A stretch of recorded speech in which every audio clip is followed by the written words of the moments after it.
Mugello is known mostly as a motorbike track. And here we are at Mugello, and last season's championships went down to the wire with Valenteus and Van Hixie securing their victories in the final round alone. But the stage is reset now as we enter the first season of 2025 2 weeks early, back in a regularly scheduled 12-week season. Will Valenteus continue his path of dominance? Will Mickey Friesen finally put both hands on the crown jewel? Or will new players arise to take their place at the top? We'll find out soon as we get ready to watch round 1 of 2025 season 1 of the iRacing IMSA Vintage series, and you'll see it all live here on the Global SimRacing Channel. Hi, I'm Adam Lindgren, and returning to the booth is Craig King. In the truck today are directors Daniel Costello and Christian DePloy, and they're using cameras provided by Dougie Beard. Mugello is known on iRacing as one of the most challenging tracks to race in a multi-class series, and to find out why, let's take you down to our GSRC track guide. Welcome to Autodromo Internazionale del Mugello. Only an hour north of Florence and owned by motorsport royalty Ferrari, this is a popular Italian track. With a short layout consisting of 7 turns and the GP layout having 15, the full length runs about 3¼ miles, or 5¼ kilometers. It weaves through the Italian hills with pretty much nothing but long, sweeping corners. It makes for spectacular views for spectators and drivers, but difficulty in nailing overtakes. The main spot for that will be into the first corner of San Donato. From there, a climb up through a series of corners that switch back and forth eventually plunges down through Casanova and Savelli. This is where speeds pick up greatly, and the compression up through the first Arrabbiata brings you to the blind crest of the second. Things finally slow back down just a bit with 2 final hairpins at Corientaio and Buccini. Make sure you get the exit right on that last one. It's more than a kilometer run down the main straight. This track was built in 1973, but has seen continual improvements and has hosted the Italian Grand Prix for motorcycles for many decades. In recent times, it finally saw an official round of the Formula One Championship in 2020. With the virtual version now arriving on iRacing, fans from around the globe can experience this breathtaking romp around the Italian countryside. Well, Craig, there we saw some laps around Mugello. This is a beautiful venue, but a challenging one for multi-class. How is IMSA Vintage going to handle that today? Well, it's like you said, Adam. Mugello is mostly known as a motorbike track, and so when you think of a motorbike track, you get the same result. They're flowing corners, one after another, high speeds, slow hairpins, and lots of space to move. So, of course, when you think about it, this is why the GTPs are going to love it here. And Mugello also is a loved track after the first time used in IMSA Vintage. Talking about those GTPs, the flow of this track, the drivers will love thanks to that ground effect downforce. They will need to take care of the elongated chicane-like corners, though. They will throw up some issues for the drivers, and most of that is that fear of going too wide and being forced to serve a slowdown. Now, with the flowing track, the GTOs won't be enjoying the track, and that is the rule, and that is how it goes once again. The uphill hairpin at San Donato, the downhill hairpin at Buccini, and they will cause the the Audi, some struggles with understeer. But it's those connecting corners throughout the track that'll be the battle for the Nissans today, the Audis today, Get that nose pointed early, be prepared to sacrifice optimal exits, and set up for the next corner. Monocross around here, though, isn't too bad, and that's thanks in part to the wider track. But again, avoid those off-tracks and slowdowns. The main story of the race today will be the straight. Do you overtake early and risk a comeback? Do you overtake late and risk overtake into San Donato? So, Adam, the holidays might be coming soon, and the drivers want a break, but this really is the perfect opening track to test the drivers here today. Absolutely, and it's the perfect opening track to start the season. We're going to skip over the points from last season and jump right into the race detail. As we've said, it's round 1 of 12 for these drivers today. They've got 40 minutes out there, open setups for them. They can set the car however they like or dislike today. They've got no spare vehicle, so if they have any incidents, they're going to have to carry that damage all the way to the end of the race. Speaking of incidents, it's a drive-through at 17 of them and a disqualification at 25. And my goodness, Craig, it's split today, and the SOF is quite high in this top split that we're going to be showing. Splitting at Mugello. It's a great sign for the beginning of the season. That is actually a really good, impressive thing for Mugello itself. I'm not saying that's a bad line on Mugello. It's more the fact that drivers haven't really been around recently, and I'm guessing a lot of the factor could be with the holidays at the moment, which is very interesting to see. See the new banners, see the new look here, and you can see it is qualifying at the moment. The drivers, though, Adam, they haven't set a time lapse, but it looks very, very misty out there today. High humidity may be a factor out there. And if you want to see your own vehicle with all of these banners over top of it, something that's worth mentioning today is that the iRacing holiday sale is ongoing right now. It's going through January 5th, and it is 50% off for all new memberships. If you have never stepped your foot in iRacing, this is the best time to purchase a membership. I recommend a year. Give it a shot. Jump into the Rookie Series and start planning your route through the iRacing tier system and class system to find your way to the series that you enjoy racing. IMSA Vintage is a C-Class series. It is open to all drivers on iRacing, so this is not a traditional league per se. You can jump into this straight away if you get up to Class C, so look forward to seeing you on the track with us today. Opening laps starting to begin right now as we see our drivers starting to streak around the track. This is number 3 of Lepisto, who's trying to set a time. Nice to see Anti Lepisto back in the GTPs, Craig. Yeah, love to see him back there as well. And I'll tell you someone who's also made a switch. We'll talk about it when we get to the GTOs. Some drivers may have heard that, but Lepisto at the moment currently driving around. And you can just see how much work he's having to put on. Comes through one of the fast parts of the corner and down into Scapiera and Palago. One of these elongated chicanes. You can cut a lot of that inside. Gotta be careful though. And then again, one of the downhill hairpins. Coronato comes down. It's not as too downhill as the final hairpin, but you just get to see. Look at the flow here straight away into Biondetti 1 and 2 as he keeps on going. Ivan Platon, Jacob Reed, they're already setting their fastest lap. Downhill to Pusain we go. We haven't seen Lepisto for a while. What can he do out there today? 1:29.5 is the opening times they have to go for, and he will set a 1:29.861.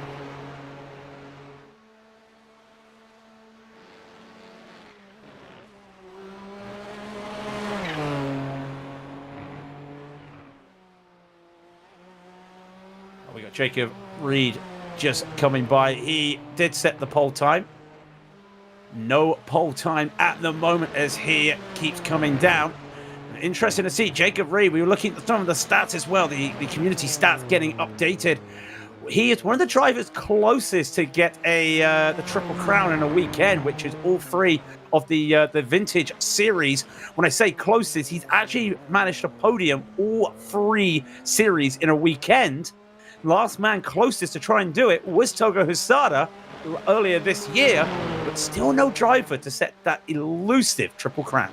Absolutely. So Jacob Reed, as he said, a 1:29.8 for him. And here is JD Rodriguez, who did not set a good qualifying time to start with, 17th position right now, trying to improve. We know JD has been able to qualify in the top 10 in races past, so but man, the conditions out there are challenging. The fog is probably interfering with them looking down the track. But as you can see, Jacob Reed sets the new fastest time in the GTPs. So take a look at JD Rodriguez, who, as qualifying continues to filter in, continues to fall back in the timesheet. Yeah, but if you did notice, it is ahead Jay Omo at the moment in the GTOs. And this is one of those we were talking about earlier. Javier Del Olmo is back in a GTO. That is one to keep your eyes out for as JD Rodriguez continues on. I mean, look how close he is, though, to an Al Lundberg. Just a couple hundredths away from that time. Really having to find it. But look at this, Adam. We saw the high-flowing speeds that the GTPs went through here. GTOs, they're really struggling. Yeah, absolutely. Using the maximum of the track limits there for JD Rodriguez, ticking it down into the inside of the corner. That 22nd that you're seeing on the bottom right is his overall position on track. He's currently down in 5th position for his class, but look at how much of that track he is using and just trying to maximize the ability to straight line all of these corners, but finally coming around the final corner to try and set his second lap time. He'll come onto this sloping grid, and the start-finish line is right in the middle of it, right under that bridge there, and he's going to cross the line. What time is he going to set? A 1:48 flat, and that is going to be good enough to bump him up a few positions. Yeah, look how close it was again, though, to a Salumba. Just could not get it. We saw Johan van Hickey there for a moment. Here's Noah Lundberg. He will come across the line one more time. Takes it to pole position by 0.02 of a second. That is something we weren't looking for. We know Valenteus, he's going to try that last to first that he loves oh so much. Noah Lundberg continues on. Johan van Hickey's just getting some extra laps. I believe that's going to be everybody out there who has set a lap time. Yeah, very impressive stuff today. And Craig, with the conditions that we have today on track, how are the drivers going to be handling it out there, just trying to hang on and get their visibility down? Yeah, visibility will be a little bit of an issue out there. Remember, the GTOs, they got no headlights. So that's going to be a little bit tough for them. It shouldn't be too much of an issue, but that factor of being 9 o'clock in the morning sim time can be a little bit of a struggle. It will affect some of the downforce, some of the speed and the aero, just with how thick that air is for the GTPs. You won't see it a lot with the GTOs as you smash through the air with those cheese wedges, or you actually go into the refrigerators. Use whatever analogy you want for those GTOs. It's going to be very tight. But also, one thing we will look at when we come to that grid on the GTOs, less than a tenth separates the top 4 in qualifying. Absolutely, and it's a large grid out here today. We're about to find out just how large. It's such an impressive thing to see this series splitting on week 1. Obviously, the participation tends to wane as the season goes on, but it was a very strong turnout all through last season, in fact, splitting on the final race. But we get to our grid now with Jacob Reed taking pole position, Toga Hisada lining up next to him. Manuel Verdea Barres is going to join us in 3rd position with Jack Wells in 4th. Row 3 goes to Antti Lepisto back with Kimi Viliaikonen as well, who's going to join us back again. Row 4 is Farron Grau with Ardo Iamaki joining us one more time in 8th position. Laust Olsen in 9th, and rounding out the top 10 is Timothy Reed. On the next slide, we've got 11th position starting off with even Platten with Michael DeTurk next to him joining us one more time. Javier Soto in 13th and Brendan Lim in 14th. Dylan Freckleton and Ika Kotisalo in 16th position. Amber Dawnbaugh is going to join us in 17th with Cal Young in 18th on row 9. That's going to be your 18 at GTPs today, Craig. Yeah, let's take you to the 17 GTOs out there today, because pole position will be Noel Lundberg, and he'll be alongside Andreas Schuster. They were separated by 2 thousandths. And then Andreas Salumba will be 3rd, 4 thousandths behind him with JD Rodriguez. And Javier Del Olmo, he has not lost a beat. He's in 5th position today. Beside him will be Arturas Kundalis. Then Sergei Glaban will be in 7th. Josh Brain will take 8th. Joran Van Hicks will be 9th, and Mickey Friesen in 10th. They're going to restart their rivalry at the back of the first page. We get to the second page with Fabian Jumlov in 11th, and Doug Cloud will take 12th. Then Martin Krajcik will be unlucky 13th, with Ian Haycox down in 14th. Mark Gamak will be the last at the time qualifiers in 15th, and then Audrius Valenteus will be doing that last to first, or so he hopes, with Christoph Lesniak in 17th and last. This is going to be a very stacked field out there today, Adam. Both grids are over 4.3k strength of field, which is wild coming into this. And it's great to see a lot of returning names in both the GTOs and the GTPs. Honestly, this feels like a season from 2021 a little bit as we get the Porsche base car rolling in this very dense fog. Oh, isn't it brilliant, though? Isn't this just what you want to see, though, Adam? I mean, you can't see the cars at the moment due to the fog, but you want to see the best of the best here racing, and this is what we've got at the moment, the best of the best in historic drivers, just trying to find their way around this track and take the ultimate challenge.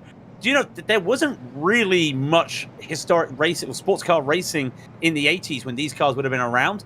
That you do get it nowadays? So this is really a dive into the unknown, and this is the power of iRacing.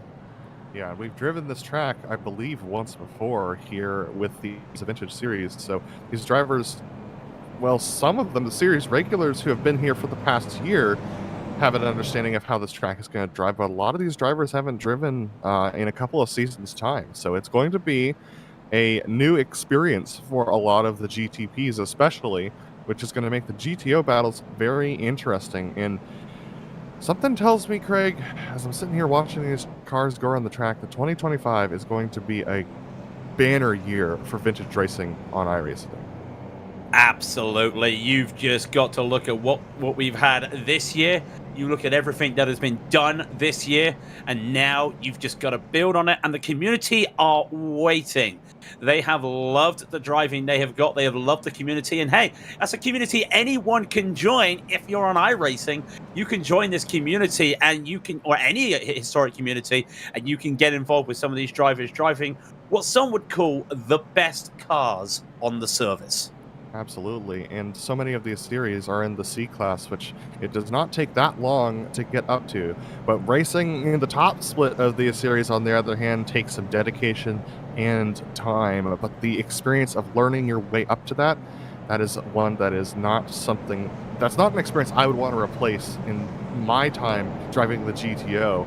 And if you've never stepped foot in iRacing, now is the perfect time to do so. 50% off of all new iRacing memberships through January 5th. This is the iRacing winter sale here going on in iRacing. What a great opportunity it is to jump in and experience this sim and these communities in a way that, I mean, my goodness, it's so rare. This is something we dreamed of back when I was in high school. The ability to drive side by side, nose to tail, so close, and battle so effectively with each other. And now it's possible, and it's just such an amazing experience. Like we always say, the cars aren't real, but the racing is. This is the closest you will get to being in these cars and racing them side by side. You can't do that nowadays unless you've got a cool million to spend on one of these historics and then go racing in the IMSA classic races around the series. But we're here, you can do what you want, and you can do any combination you want. And this is how these drivers get going. They learn and they get built on. They'll come around the final quarter very shortly, Adam. Are you ready for the start of 2025 Season 1? This is going to be a blast. It is going to be a blast. A fantastic drive is about to start with our pole sitters coming around the corner. And they do not have, this is an open iRacing series, so there's no rules about when they take the start. As soon as that Porsche pace car crosses the pit entry line, the pole sitting driver can take the start and jump away, and we'll see whether that happens today. Awaiting the start now, and they're going to wait all the way in. There's the jump, and my goodness, was it a jump. This has actually created almost a three-wide scenario on the second row, but it's actually going to bottle in the fourth place driver. Now they go three wide as they head towards turn one. The draft actually playing into this a little bit, and it's going to stay three wide as they enter turn one, and that is a wide moment there for the number 10 car. But let's go back to the GTO.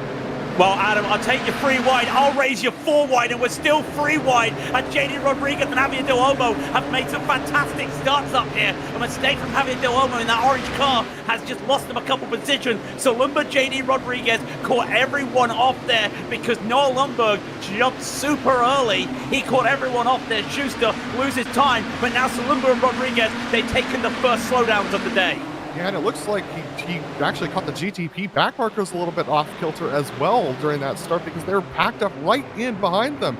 So that actually causes a little bit of an issue for the leading driver in the GTOs, but he's back going once again. The GTPs are starting to streak away as it's single file at the front of the GTP line with this flowing track. Yep, and now they just get themselves set. You want to do a little bit of a train driving here as we look at Barres right there. I think Michael de Turk, Dylan Freckleton, sorry, had a moment. That is de Turk with Freckleton side by side. Looks like they've had a little coming together, but Barres trying to fight on. And that you see Buchanan, and we're seeing a lot of these drivers we haven't seen for a while, just trying to make the moves out there today. This is almost like the opening day of school. So many new faces out there today. Everyone's trying to learn everyone's name. Yeah, Viakainen trying to defend against Anti-Lepisto. Lepisto, we know he's very quick on race pace. He hasn't been in a GTP in a while, so possible that qualifying. Look at this, and here's the battle for the lead between Jack Wells and Jacob Reed. Reed having to give it up to Wells, who takes a nice dive down the inside. That front straightaway, we're going to see a lot of drafting happen there, especially with the weather we have out there today. Yeah, and you're going to have to use it on the 007. Can we go once again? And now they can start to just work together. And you can start to see on the timing tower, top three starting to pull ahead a little bit. And that would be great for these drivers if they use that opportunity on the start straight to just slingshot and just keep overtaking. It may work. Javier Del Olmo trying to make things work as well around there, getting past Arturas Kundelis. That's a legendary move. I feel Javier Del Olmo is like Fernando Alonso, Adam. He took a year out of the GTO to do some prototype driving. He's now back and he hasn't missed a step. Absolutely. It looks like he's feeling the vibe of that car and absolutely driving with everything he's got right now up to 4th position. It has to feel good to be back in a car that he feels so comfortable in. Javier Del Olmo's driven the GTO for many seasons, left the GTOs after taking a championship and went and won the championship in the GTPs, but that success has not followed him, unfortunately. The last 2 seasons have been a real struggle for him, so he's back in the GTOs to see whether or not he can reclaim that crown. Andreas Schuster battling with Sliumba there for 2nd position. Yeah, and you've got to be careful. Saluma had picked up another slowdown, and he could not serve it in time. He's had to get go. He thought he could just serve it a little bit there while still going. Could not do it. And while that has happened, again, Saluma had a slowdown on the first lap. He's now straight there with Arturas Kundelis. That's cost him a lot of time. Noel Lumberg 2 seconds ahead of everybody, while everyone in the back of this or the middle of this field are just starting to have a little bit of a fight. And they're all in this train. They're waiting for their overtaking opportunities. JD Rodriguez, who's putting the bumper a little bit to Kundelis through that corner, but here they go through the final corner for the GTOs. And this is where we get down to that long front straightaway. GTOs are an absolute box. There's no aerodynamics for them to really push through the air, so that means that it's going to give an advantage to Javier Del Olmo, who is inherited 3rd position. He's now going to move his way up to 2nd because there's nothing that Schuster can do. But remember, Lundberg 2 seconds away. I say there's nothing Schuster can do. Schuster's sticking his nose up the inside, forcing Del Olmo around the long way. Let's go switch from a right-hander to a left-hander, putting Del Olmo on the inside, so he'll secure that position. But now side by side between Schuster and Sliumba for 3rd. Sliumba is going to have to fall back. Schuster's going to take that position now. A challenge from Kundelis. Yeah, there goes the challenge. You can see they're almost going 2 by 2 through San Donato, the first hairpin, and they're able to get it all together. A little bit of touching, but nothing too serious. That everyone just resets, reloads, recharges, and gets ready to go once again. But it's going to be interesting now. Del Olmo is the man leading this passage, as we almost see Kundelis trying to make a move on Salumba there. Could not make it go there. This could be Salumba being the champagne cork in the champagne bottle. They're going to have to be careful, though. They don't want to lose even more time to an Noel Lumberg at the front.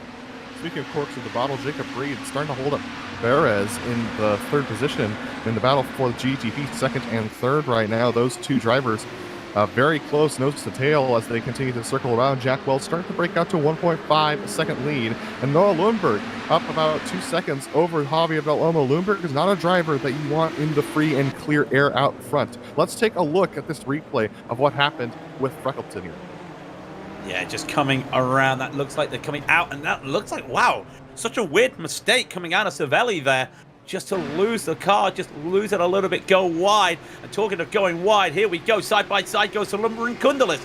Now there is going to be a little bit of slipstream coming from Andreas Schuster, and Kundelis will get it in the green car. And on board with Van Hicks as well. He looks like he wants to go for a little bit of a move. He could send this free wide if he wanted to. It would be late going, and you can't really late break in the Audi GTOs. So thankfully, no, a little tap there.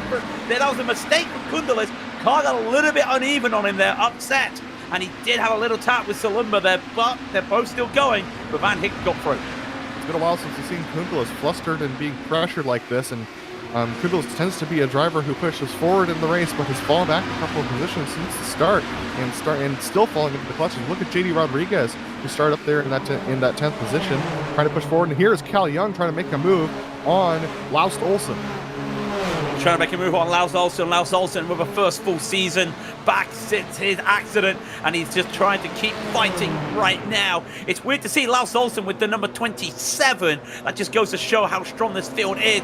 Real good battling. Macau just getting it stuck around the outside. A really good move then to San Donato in the GTP. These guys probably have 2 more laps, maybe 3 at most, before they hit the traffic. So this is all important now to get these positions now instead of just trying to get them later on when the traffic comes. Because when you've got guys like Andreas Schuster and you've got Sergey Graben and then you've got as well, I see you there, JD Rodriguez, it is so tough to make overtake when the GTOs are battling side by side. That was a very near thing as Graben tried to make his way around. Look at that, ends up pushing JD out wide. JD trying to do the over-under here, but man, he's just carrying too much speed into the corner. Can he get out of that gravel trap? Yes, but that was a very near thing, picking up a couple of incident points for off tracks and losing a lot of time. But we jump back up to 5th place. Bjorn Van Hicks is going to try and put some more pressure onto Kundelis, who's retained that 4th position. Look at him looking to the right, looks to the left, breaks out, and some passes trying to be made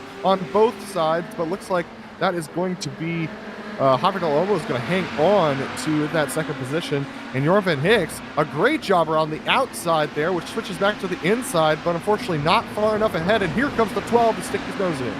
Yes, Alumba tried to stick his nose in, could not get it. And Van Hicks around the outside for the still 27th time this year, possibly, or how many. It does not work this time. Gonna have to keep going. But here's the problem. You keep battling like they are right now, and then guys behind you will see an opportunity. That's what Salimba tried to do. And if Del Olmo and Schuster get close to keep getting battling here, they may see Kundelis just poke his nose in once again. It's gonna be interesting. But again, look at the braking speeds there, Adam.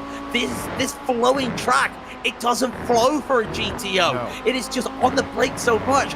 You know from your experience how a track like this can really mess with your rhythm in a GTO. Absolutely. It's one of those slow and fast outs. You just have to be disciplined about it around this track. I actually did take a GTO out around here when it came out to test it. And you can get a good flow going, but when you've got pressure from behind, it breaks up that flow for you mentally. You keep thinking, why am I not going faster? But here is Jacob Reed, and our leaders of the GTP starting to cut through the mid-pack of the GTOs. This is where it gets tense now, because now you got to be careful. There is the opportunities, but you've got to make sure you don't do it too late into the corner. And that's what just happened with Jacob Reed. He went a little bit too late there, and JD Rodriguez had to pull out at the last moment. And now wide goes Wells. This is going to be easy pickings for Jacob Reed. You've got to keep an eye on Perez though right behind them.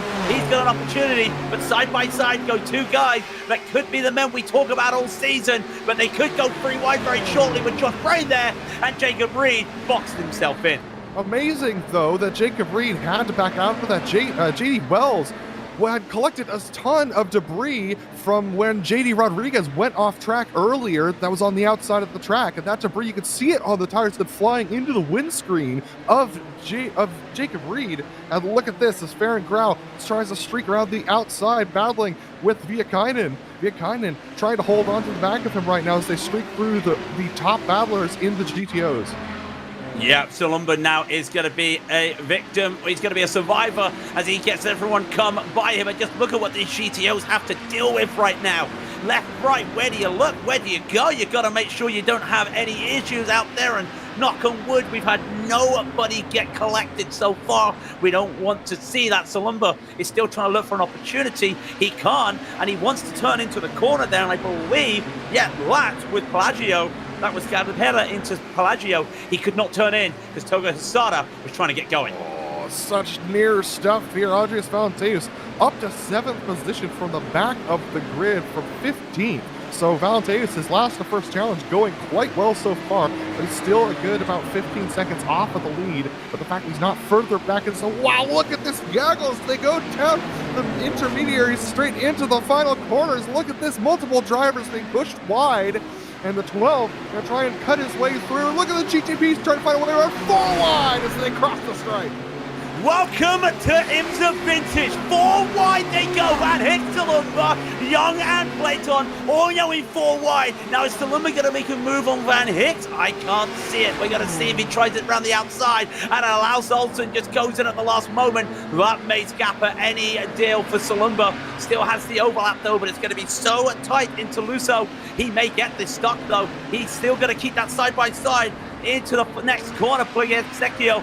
Apologies for my Italian. He's still side by side. Maserati's the next corner. They're not going to do this side by side again, Adam. This is fantastic. They're going to be losing time, and there's a lot of debris on the track. And I think that caused Salumba to lift off. This is iRacing. This is IMSA Vintage. This is what 4K driver rating, or iRating that we call it in iRacing.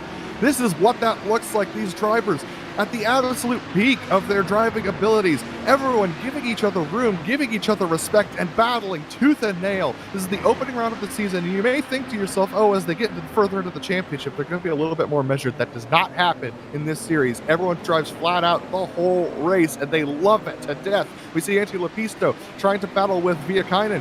Viakainen's fallen off the back of Togo Hosada at this stage by about 4 seconds, so now it's Lepisto putting some pressure. Viakainen's going to look to the inside here as they go into the final corner, and Viakainen's going to open the door for him just a little bit. That outside has gravel on it now from where people went offline, and with iRacing's new debris system this season, that's going to affect you when you get offline there. Lepisto with some good moves. He's going to try and make pressure on the outside of turn 1. Yeah, now he does have the path back, and I think Viakainen will just have to lift, and he realizes it's safer to fight for another day, because they're 3 seconds behind Togo Hosada. You've got Meraki and Timothy Reed right behind you. You want to kind of just set yourself going, sort of think of a peloton right now. You want to work together to get back up to the front there, get back up to Togo Hosada. Very interesting to see what he can do. Valenteus, you know that's Valenteus, because that is the sticker bomb car. He continues to try and find his way through. Did he just go around the outside of Salumba? No, Salumba left it open. Sticker bomb car representing that he's going to send a dive bomb on you if you're not careful, and he could make it stick. Valenteus, it's important to remember that last season he won every single race except for the one that he DNF'd in, and that was in both classes that he raced, and then he won the GTP Championship on top of that. So Valenteus in 7th position. He's now in the midst of the battle for second position in the GTOs, and with only a 2-second gap from second up to the lead, I think there's an opportunity for Valenteus to win this race with 26 minutes to go. You know what, at one stage I was thinking to myself, I think he's left it a bit too late. Such is the nature of how good the stand has been today, but he's really doing himself well out there today. Having Del Olmo as well. He's lost a couple positions. He's still battling on. Viakainen's coming to the pit. I wonder if he's got a black flag.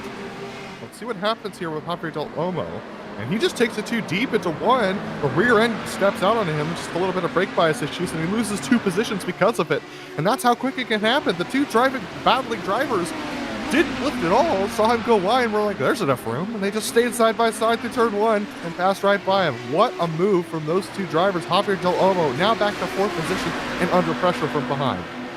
Under pressure from behind, but he's got a double toe with Kunduz and Schuster. He's also giving a double toe to Van Hicks and Valenteus. So you just got to watch out to see if anyone's going to try and make any moves here. And again, it is hard to do late braking in these cars. And I thought Valenteus was going to teach me different there, but he does not. Van Hicks trying to put his nose in once again. And you think to yourself, well, why are they putting their nose in? Surely that's a little bit dirty. You've got to try and just put your nose in. You've got to try and see if there's an opportunity. You've got to point these GTOs. If you don't point them, they're not going to go anywhere with that 4-wheel drive. Absolutely. You can see Valenteus, he has a ton of rear brake bias. The car just weaving around a little bit under braking as the rear tire is gripping and the front tire is trying to hang on in front. And that is how he gets so much speed, is he's able to point the car with the brakes. And that's the fastest way around in these GTOs with their all-wheel drive. I will correct myself from the last race where I said they were 4-wheel drive. They are, in fact, all-wheel drive machines. And Valenteus showing the power of that all-wheel drive and the technique to get that thing pointed into the corners. Yeah, it is such a hard technique. Some of the hardest cars to drive on the sim are the Audi GTOs, because you've got to heel and toe for the downshift. You've got to clutch for the upshift.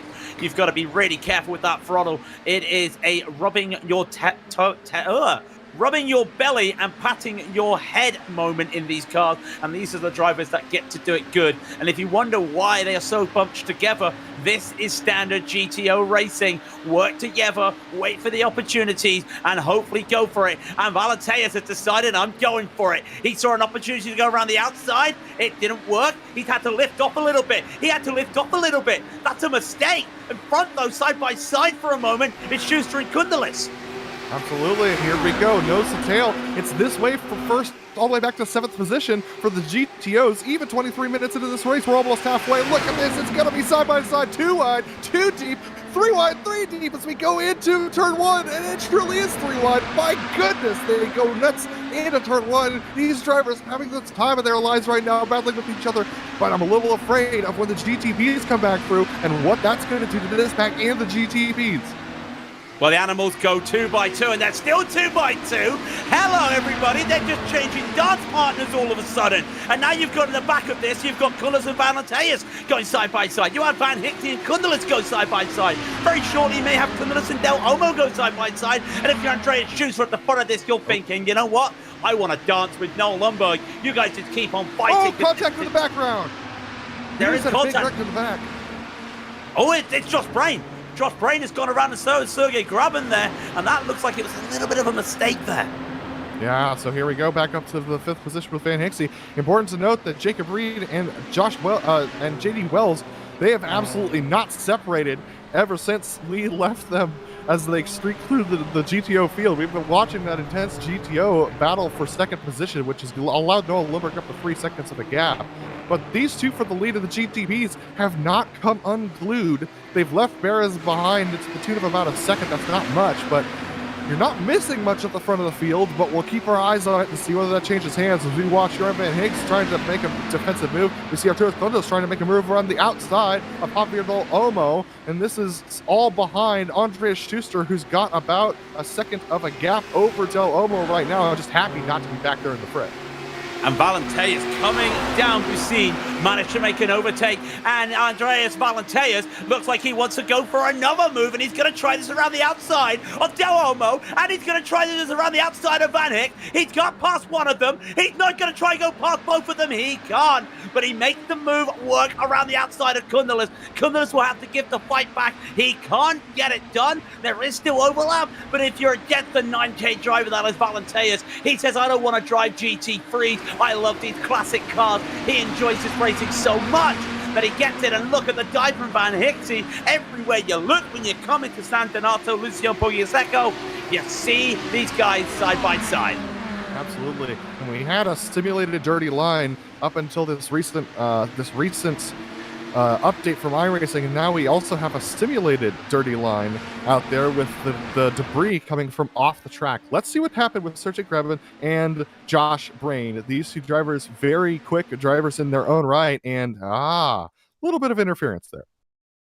Yeah, personal foul, well, pass interference, sorry, that would be if you were talking in college football or NFL. We're not football here today. We're looking at Barres now catching on the back of Jacob Reed, who did not have a good start to their second round of traffic, I beg your pardon. And now he's having to play defense. He's lost 2 seconds just in this traffic to Jack Wells. He's just waiting for the opportunity, but look at it. It's so tough when you've got to lift off the throttle a little bit for that quick chicane up the Ondetti. And he is now just a little bit of defense. Yeah, look at that debris. Something we haven't talked a lot about, Adam. That has really thrown a spanner in the works of these drivers. Absolutely, and because this multi-class tends to encourage people off the track due to misunderstandings in how you go past drivers, it can really dirty up the track offline, and that was less of an issue last season, but it's going to be a major issue now with the new debris system in iRacing. I know I keep harping on it, but it is the major change that has come to this series. Oh my goodness, that was up the inside of Kundelis, quite close, and looking at side by side between Valenteus and Javier Del Olmo. It's going to be 3 wide as they head down to the corner, and this is Barris who's going to try and do it as well. Contact, and that's not going to end well. They're all off. Yeah, that started with Del Olmo. Del Olmo did not realize that they were going to go free wide. He was trying to just do a little bit of bumping. He tried to close the door, and I think Valenteus and Del Olmo just came together a little bit there, and they just caught off there, a little tap, and that put Valenteus tapped into the side of Barres. We'll probably see that on the replay in a moment, but that's a big moment in this race for the GTOs. Yeah, absolutely. That puts Valenteus back even further down into 6th position. We're going to take a look at this again, and this is one of those moments where I think someone probably should have backed out. Yeah, they got to back out there. Now, I'm not saying that they're almost gone into Valenteus there on purpose. He hasn't. What he's done there is he's expecting Valenteus to go back to the racing line. Okay. Valenteus is currently trying to go and make a move, not knowing it's free wide, so he could not help there. It's just one of those multi-class issues. It's just a racing incident at the end of the day. It's unfortunate it happened to those two because they were making such good progress to the field on their first times back in the GTOs in a while. And here we see a nice battle in 6th position for the GTPs with Ivan Platten trying to make some moves on the number 32. Trying to make a move, and just look at them. They can't really use a third line at the moment, just because of the nature. Look at this fantastic overhead camera. Look at where do you go? Where do you go? Do you try and make it free wide? Well, the track kinks. Do you try and make it free wide? You can't. And you can see Platon trying to make the move. Hello, Barres, trying to go around the outside of Timothy Reed. Could not make it stick. Great move from Platon. And he's going to try and make another move on Imeraki. He can't make it stick. We've seen the 2x2 for the GTOs. We're going to see the 2x2 for the GTP that are free wide. And Barres continues to hold that position on Platon. And he's going to try and go around the outside of Maserati. He can't get it. He gets a little bit of a slide. He can't hold on to it. Great racing in the middle of this GTP field. I'm sorry, but the skill on display today, the side-by-side battling, I mean, this is insane stuff. I've been in so many races where it's just not possible to trust the other drivers that much, and these drivers have put so much trust in each other to go side-by-side, to turn in when you're on the outside like that and know that the driver on the inside is going to try to avoid contact while still racing. I mean, this is unbelievable stuff. 17 minutes left to go in this race. We're just under halfway, and this thing does not look like it's letting up at all. No, well, Solumba's got to let off, though. He's got to slow down yet again, and it's not been his good day there. I think he's had 4, maybe 5 slowdowns today, and the man that started third at the start of this race has unfortunately had to just let more time go. We'll keep our eyes on what Jacob Rees doing, because that gap is closing, and you can see it on the timing tower, on the new GSRC timing tower. You will get to see that, but there is Kundalis, and now what does he do? He has to play defense. He doesn't have Valenteus behind him, but he's still got Johan van Hick behind him, and he's trying to use that Andreas Schuster toe to every little ounce of speed he can get from it.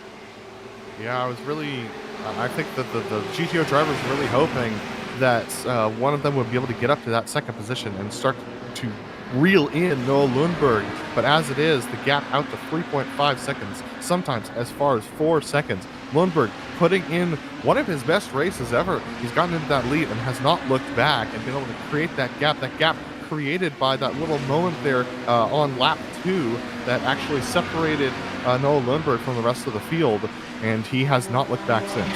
Oh, look at this. Javier Soto trying to make a move up the inside there of Brendan Lim, and nothing happening this time. No, you got to think to yourself, well, Noah Lundberg, we talked about it, qualifying, less than a tenth between the top 4. How vital was getting that pole position for Noah Lundberg, especially with what happened. He's now got that 3-second lead. Really good. Ferran Grau, he is trying to drive on. He started 7th, he finished 7th. We get back to Van Hick. He's trying to make some moves still, and he's trying to get past Kundalis, and he gets past Kundalis because Kundalis with a slowdown. And these drivers are now losing Andreas Schuster. They're shooting themselves in the foot here with these slowdowns at the worst possible time when the car in front is just starting to pull away. You know what's crazy about this race, now that I'm thinking about it, Craig? 5 of the 6 championship contenders in both classes last season are driving GTOs today. And they're all up there battling for high positions. And it's just crazy to think that all of them have decided to jump into the same vehicle, at least this race, if not this season. We'll have to see. And look at this, Valenteus. After that incident, his recovery, he's doing quite well, once again, up the back of Kundalis. Yeah, he's trying to do it. You know what? He sees Dylan Freckleton. You'll see Dylan Freckleton and the GTP come by very shortly. In fact, they're going to go 3 wide. Kundalus is just going to let this position go by the looks of it. He's going to say to Valenteus, can you make that late break? Well, yes, he can. He is good for a reason. He's an alien for a reason, and he gets it stuck, and he gets that position. And he's up into 4th, and he's only half a second away from Van Hicks. So now, with 14 minutes left to go in the race, I wonder, maybe there's still a chance here for him to get a P2. I think there might be a chance for him to get a P1 if he can get past Schuster. We know how fast he is on race pace, especially towards the end of races. He tends to clock in the fastest laps in both classes. So it's not out of the realm of possibility that he could still win this race. I think we'd have to get by with about 10 minutes to go, but we'll see how that plays out. He's got about 2 laps to do it. But it's going to be a challenge for him as we go look back at Fabian Jungbluth, once again, who's joined the GTOs. So a lot of our regular series regulars have hopped over to the GTOs, and that's allowed a lot of our past series regulars from seasons and even years past to jump into the GTPs, and they're having their own fun battles out there, with Perez trying to hang on there to the back of Iamaki, who's rejoined us. Yeah, Iamaki back once again. You know, it's interesting as well because this is the track that doesn't really favor these GTOs. They favor downforce cars in the GTPs, and everyone's decided, no, I like these Audis. I want to drive these Audis a bit more, and that's what they're doing out there today. You've got some of the drivers that are just mixing in. Now, they're not even playing spoiler for the championship because it's a brand new season. We don't know what everyone's going to do. Van Hicks is on the back of Schuster, and he has a chance to make an overtake. And I'm looking at the map, and the lead GTPs are about to hit the GTO traffic one more time. But side by side goes Van Hicks and Schuster says, take it. He is just letting this position go, and that is big, because they are back up together, and it looks like they want to work together. That gap, though, you can see it. It's over 3 seconds between this pack and Noah Lundberg. But it hasn't expanded much recently. So that's a good news for Valenteus if he can make his way by these two. And these two drivers have got to be thinking to themselves, the only way we're getting up to Lundberg is if we have a fast driver pull us along. Now, it's important to note that Valenteus does have some front nose damage that will affect him in clean air. So it's entirely possible that he just doesn't have the pace. As we take a look at Perez, once again, putting pressure on Iamaki. Yeah, and he's got the inside line this time. He may go for a little bit of late braking. Iamaki is just going to try and close it a little bit. Not a lot he can do. Can Perez hold on to this? You know, he's done a really good job there to hold on to that, hold the inside line, stop any momentum there for Iamaki. Really good move. But here comes Valenteus. It's finally happened. He's got that done. He gets past Schuster with little problem. And we've got to keep our eyes as well open, Adam. That timing tower, I said it. The leaders are right next to each other in the GTPs. Absolutely. Look at this. Jacob Reed trying to make a move up the inside. Can't do it this time around as they go past the slow 29. And my goodness, there, Jacob Reed right up to the back. This time it was JD Wells who's had a bad experience through traffic, and that has reopened the door for this lead battle in the GTPs with 11 minutes to go. Yeah, and now this is the crunch time because this is going to be the last time. Well, actually, I think they may get one more shot through the traffic. Right at the end, And yeah, it's going to be right at the end. That could be very big. Lesniak lets them by, but side by side are Josh Brain and Javier Del Olmo. Josh Brain's a lap car. He's going to stay on the outside. Has that affected Jack Wells? Yes. I think it has, because look at the speed difference. Jack is trying to get Mickey. He's trying to say, Mickey, you're so fine. Give me the toe. Give me the 3 wide. And he's going to get that toe. That might be the toe that saves him this time, unless Jacob Reed can go around the outside, and he tried with all his might, and there's no grip there for him. I thought he was able to hang on, but my goodness, what a gutsy move from JD Wells to go across the pit exit and make that 3 wide. He knew that that was his only opportunity to retain the lead, and it worked out. Risk versus reward, and he took that risk. He rolled the dice, and it came out nice this time around as they go past another slow GTO, looking at trying to break that toe at every opportunity, force Jacob Reed offline. He's broken it out to about a quarter of a second, 3/4 of a second now. Yeah, but in a few corners, he's about to hit the big pack, and it's the top 4. It's the top 5 of the GTP. Jack Weldon's spot. He's made a mistake. He tried to go in too hot. He tried to find a gap there between some of the drivers, and he loses it. He'll hold on to P2, but Jacob Reed, from doing nothing, has the lead once again. And it's important to note that Valenteus has made it past Van Hicks as well, so Valenteus into that second position with 3.5 seconds to go. That's right around the 10-minute mark where I thought he'd need to be. Now the question is, does he have the race pace to catch Noah Lundberg? The gap's already down to 3 seconds as we watch this battle between Sliumba and Kundelis.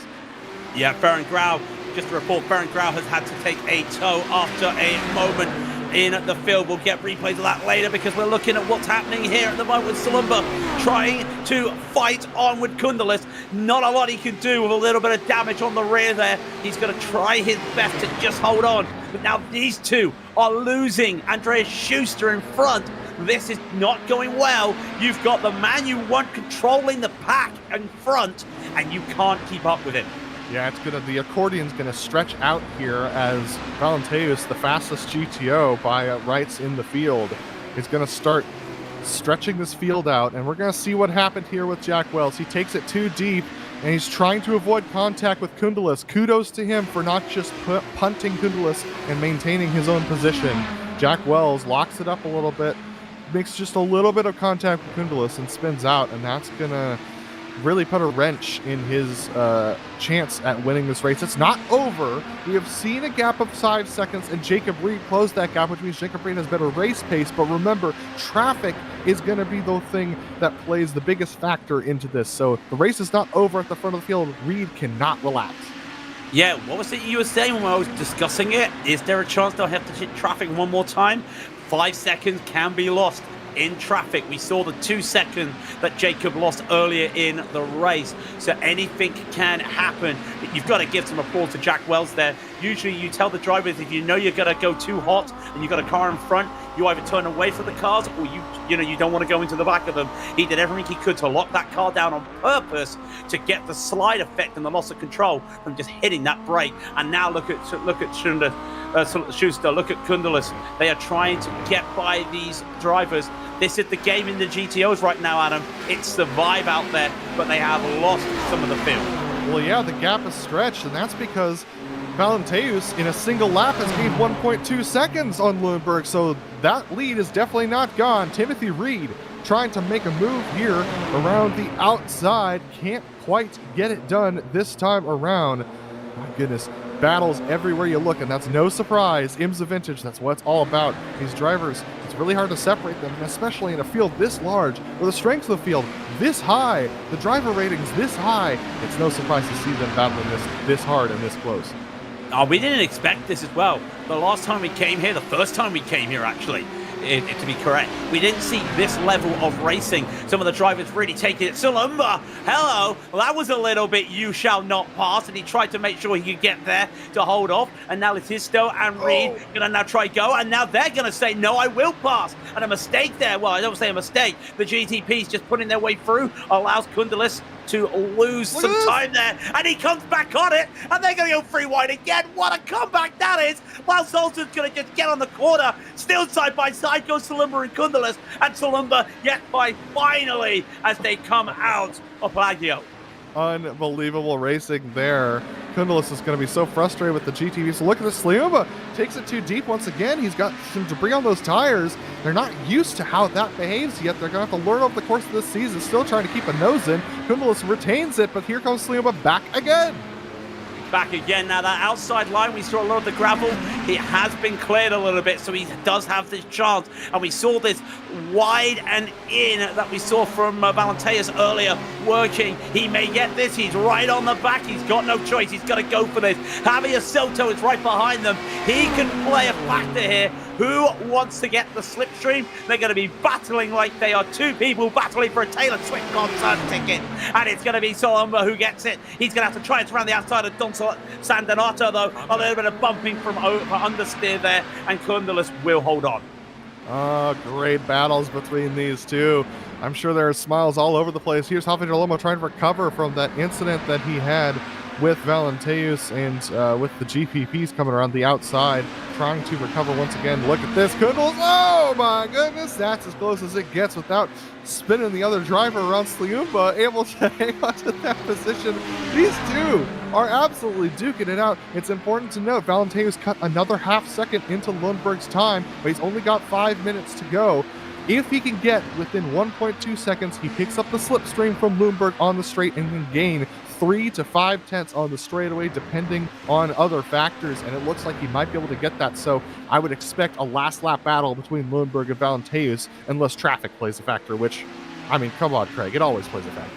I mean, traffic giveth, traffic taketh away. I mean, it may take away a great battle, it may give us a classic, and this could be shaping up to be another opening season classic out there. And you talk about how Valenteus just needs 1.2.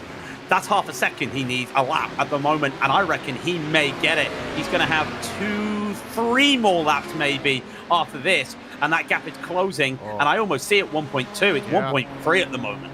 1.2 is the lesser draft. 1 second is the full draft effect for you, and I think he's got a lesser draft right now.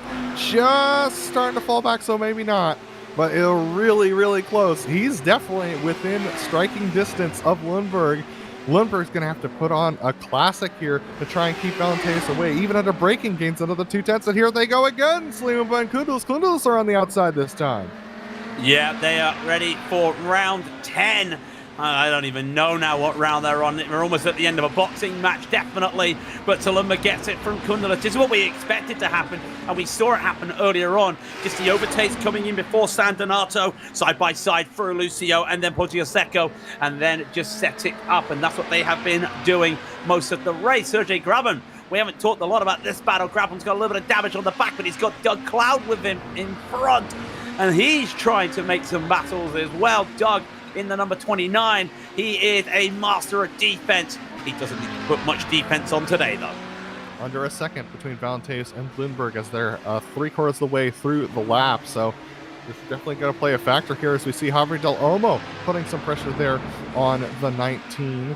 And my goodness, that is Mickey Friesen. Friesen not having the race that he would have wanted to start the season, back there in 7th position. Just not a good qualifying time for him, has put him back in the pack. 2 minutes, 15 seconds to go. Jacob Reed and JD Wells separated by 4.8 seconds, so that gap has not closed. And Valenteus now within 7 tenths of Lundberg as they start to head down the front straightaway. Yeah, we're keeping our eyes here. Javier Del Olmo with Mickey Friesen, a champion facing the man that wants to be champion, and it is so tough out there for him. I'm pretty sure Jacob Reed will get 1 more lap most, I think. I don't think we're going to get 2 laps here. Could be interesting for those GTPs as he goes through the traffic. Valenteus, though, he's right on the back of Noah Lundberg. He is right there. Not this time, but we know that Valenteus likes to make a move where you don't expect it. Hold on to your horses, hold on to your bikes, hold on to anything, as I believe Jacob Reed comes to take the white flag.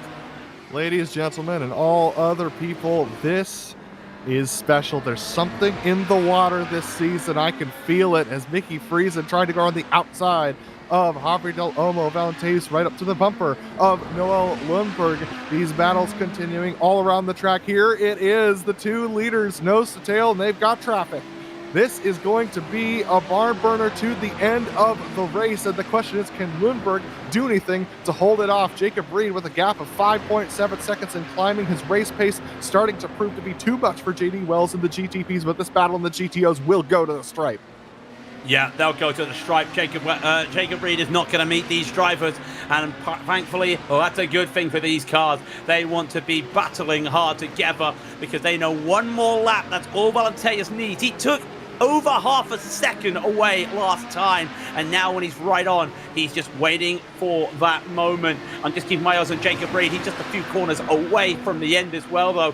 That's going to be it for him. He's got 4 more corners. He may not even affect the battle, but at the back of this pack, that's Kundalas and Salumba. Looks like he may be able to get it done.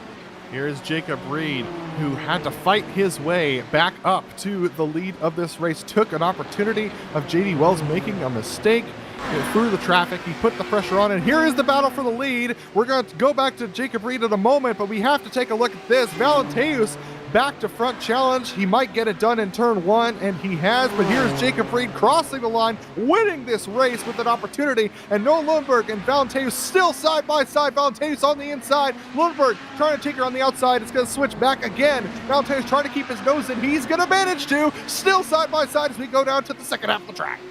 goes to Materazzi, and he's still side by side. And can Lundberg still hold on to this? There is still a gap there. The door is closed. He has closed it, and he has achieved the loss to the first. Valenteus is him. He is an alien for a reason, and what a drive this could be. But it is not over yet for the drivers. Yes, Jack Wells comes home in second. Togo Hisada will come home in third. Barres will get a recovery to fourth as well. You're not missing much drama going on at the moment. I don't think so. You have got the top 6 still driving out there in the GTOs. Absolutely. And Valenteus, if he secures this win, it will continue the streak of winning every race except for the one he DNF'd out of last season in both classes.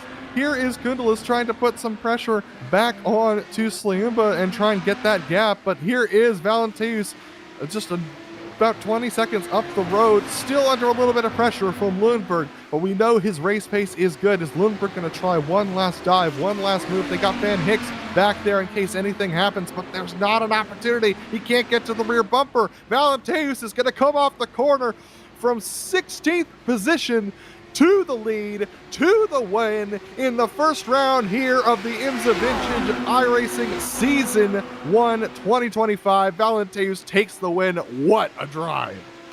What a drive, and it was closer than you thought, because remember, the finish line is at the middle of the straight, and Kundelis could not get past Salumba. He got too close to him at the start of it. What a drive that is. Remember, Adam, Valenteus, he had a moment and had to recover. Absolutely, and that is the tail of the tape. But the tail of the tape at the front of the field of the GTPs is one of pace, respect, and also some incidents that happened. Let's take a look at your results here for the GTP class. And we know that Jacob Reed has taken the win over Jack Wells. Jack Wells is taking it too deep and having to brake to avoid making contact with Arturas Kundelis 6 seconds back in second position. Toga Hisada 20 seconds off the pace. That just shows the pace of those two drivers up front. Perez, a great start of the season as one of the newer drivers in this field in the top split, comes home in fourth position with Ivan Platten in fifth place. Antti Lapisto comes back to the series in sixth position with Timothy Reed tucked in behind him in seventh. Last Olsen, a good top 10 finish for him. Good improvement from his starting spot up to eighth position with Ardo Yamaki returning to the series in ninth, and Javier Soto rounds out the top 10. As we head to the next page, 11th position is going to be Brendan Lim, just out of that top 10 that he seeks so desperately. Amber Dawnbaugh is going to come home in 12th position, a good start for them with Ika Kotasalo finishing in 13th position. Then we got Kimmo Viakainen is going to finish in 14th after having some incidents themselves. Cal Young is going to finish 4 laps back, and then Dylan Freckleton, Farron Grau, and Michael DeTurk had issues. Well, let's look at the GTOs, because I think somebody in the YouTube comments have been saying it. He is unstoppable. Valenteus has no challenge in the GTOs or the GTPs. He wins again in a last to first. Noah Lundberg almost had it all the race, but just lost it with 2 to go. He'll finish in second. Jovan Hicks makes 6 positions up to come home in third. Andreas Schuster in fourth, and Andreas Salumba will be fifth. Arturas Kundelis started 6th. He will finish 6th. And then Javier Del Olmo will be 7th in his return, with Vicky Friesen in 8th, Doug Cloud in 9th, and Sergei Grabin will be 10th. And that's going to take us to... Oh, go ahead. Well, here we go. Here we got one more page, of course, with Martin Krajcik in 11th, and JD Rodriguez will be 12th. Fabian Youngblood will be that 13th, with Mark Gamak there in 14th. In Haycox will be 15th, and then a couple of the issues earlier in the race. Josh Brain will be 16th. Christopher Lesniak will finish 17th. What a race that was in the GTOs. Race in both classes, really impressive drives. That's going to take us to Jack Wells, who's going to be talking to us today. And Jack Wells, what a battle he had for the GTP lead. Jack, that was quite an impressive battle you had up there. I mean, such an impressive drive from all the GTP drive, from everyone today with the track that we had. Talk to me about your race. Yeah, it was really fun being up the front and battling with someone the caliber of Jacob. Apologies for my voice. I've been coughing the whole day and throughout the whole race. So it was a really fun one. Yeah, I mean, it was quite an impressive drive, and just tons of good battling out there, the traffic playing a factor. You had good race pace and you created that gap early. But talk to me about how it was navigating traffic out there. Such a high caliber of driver out there today. Did it feel any different than it has in seasons past? Yeah, everything was super predictable. There wasn't really any point at all where I didn't know what the car in front was going to do, whether that be like a slower Nissan or an Audi that I was lapping. Overall, really good from everyone, and you'd expect that with the strength of field and the caliber and how often these guys race with each other. So with the new debris system, we saw debris on the track at multiple points. Is that changed at all how you think about entering the corners or driving offline? How is that affecting the car, if at all? Yeah, 100%. I did the other races that with the community on Wednesday and Friday, and those were particularly bad as well. So today, whenever I saw gravel anywhere, I was really trying to be as cautious as possible. When defending as well, the new debris system means that if you're on the racing line, you have a much bigger advantage than you did before. So it's a lot harder to go around the outside and such. So anytime that I defended against Jacob, I tried to stay on the racing line. A new factor to play in this season. And so, Jack, thanks for talking to us today. Is there anyone you want to thank before we let you go? Just thanks to the you guys at GSRC. Thanks to the whole IMSA Vintage Camel GT community. Those guys are also always super supportive to everyone. And thanks to my friends Henning and Chris, who were supporting me today in voice. So thanks. That was Jack Wells, who finished in second position today. Great race between him and GD Rodriguez. Next up is going to be Laust Olsen talking to Craig King. Yep, Laust Olsen is back again. Had a quiet race in 8th, but Laust, it looked like you were having a lot of battles out there in what felt like a little bit of a throwback, because a lot of the older names were there today in the GTPs. Yeah, it was a really high-end, tough field. A lot of really fast drivers, and to be honest, I think I only got the 8th place due to some attrition, because speed-wise, I think I would probably have been back in 11th or 12th if nothing had happened. But I had some fun trying to keep the faster people behind for as long as possible, and also try to catch up to some of the wounded drivers in the later part of the race. So not that quiet, that still much going on. Yeah, a lot going on out around there, and I don't think you were here the first time we came around here. If you were, I can't remember what happened, but this is a track that doesn't really have a lot of multi-class in the real world. How was that multi-class, and how were the GTOs out there today? Because there were so many big groups of cars out there, it was so tough to just find the right opportunity. First of all, I think the GTOs behaved really well. I have nothing to complain about, but also this is again the top split and the best drivers. So we didn't have any of the slower GTOs that tried to give room where it wasn't expected and stuff like that. So in that regard, it was quite straightforward. But then multiclass on this track is absolutely not straightforward. Some of the fast sections, the speed difference is really high, and you just can't pass them if you catch them at the wrong time. So you lose a lot of time. So really requires a lot of patience. That can be difficult at times, especially when you see the guys in front just drive away in the traffic. Then it's difficult to keep calm. Well, keep calm you have to do, and of course the old famous saying, keep calm and carry on. And of course we carry on next week. We go from one motorbike track to another motorbike track. It's Aragon, this time in the motorcycle layout, so not the long straight that we saw last time. What are your thoughts on that track, because it has that very technical opening section? Yeah, it's let's see if I can remember the track. Yeah, there's if I remember correctly, there's definitely a couple of spots where you do not want to cut too much the inside curve, because you can hit something or really get damage, and also it can be difficult with traffic.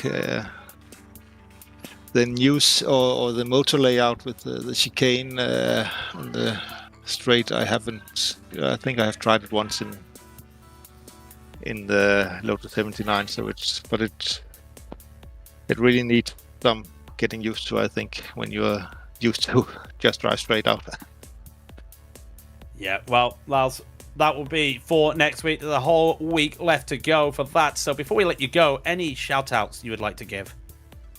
Yeah, a shout out to the community. I love these historic series. Both the cars, but also the communities are very friendly and good racing. Even though it's still very competitive. And then a thank you to you guys for the awesome broadcasts you always come up with. Well, thank you very much once again, Lars. It was good to see you, and we look forward to seeing you back on the track next week. That, Adam, was Lars Olsen, who finished 8th today in the GTPs. Absolutely, and that's going to wrap up our broadcast today. We want to give a big thank you to the IMSA Vintage community for bringing us back for another season, and a thank you to our team today, Craig and Dougie, and a special thank you to Daniel and Christian, who spent a lot of time over the last couple of weeks putting together these new graphics for you. We hope you like them. Work in progress. There will be more to come, but we hope that you enjoy those as well. Make sure that you also check out our social media website and merchandise store in the description, and don't forget to subscribe to our YouTube channel as well, so you don't miss a moment like these here on GSRC. As mentioned, next race is going to be Motorland Aragon. That is the moto layout. So a motorcycle track, another motorcycle layout. That's December 28th at 12 p.m. Eastern. And if you want to race with these drivers, and you can, this is an open series. The holiday sale is still going on through January 5th. That's 50% off all new memberships. I will say, though, if you can make Class C by next week, I'll be very impressed. But I will say that it is a great opportunity to jump in and to give iRacing a shot. It's the best it's ever been, and continuing to improve. Also, be sure to check out our other broadcasts on our channel, and we hope you've enjoyed joining us today as much as we've enjoyed bringing this racing to you, and we hope to see you back again soon. But until next time, race clean, race hard, and we'll see you on the track.